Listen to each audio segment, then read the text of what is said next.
In this tutorial, we are building a journey to save new published Instagram posts to Dropbox. So let's start. Select Instagram as trigger. Next, choose New Media as trigger event. Select an existing connection and click on Link an Account. Now in steps, we have to create a new file. Select Dropbox.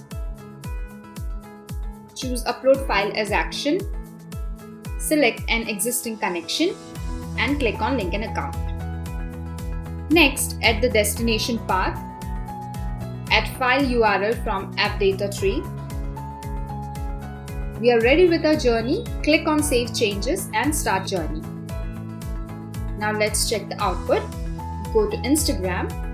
After uploading the image, refresh the page. We can see an image has been uploaded. Now go to our journey to check the execution. Yes, our journey is executed successfully. Go to Dropbox.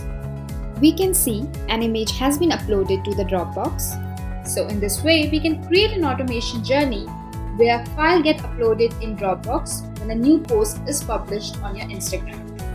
I hope you liked this video. To know more and get help in building automation journey, visit quickwork.co.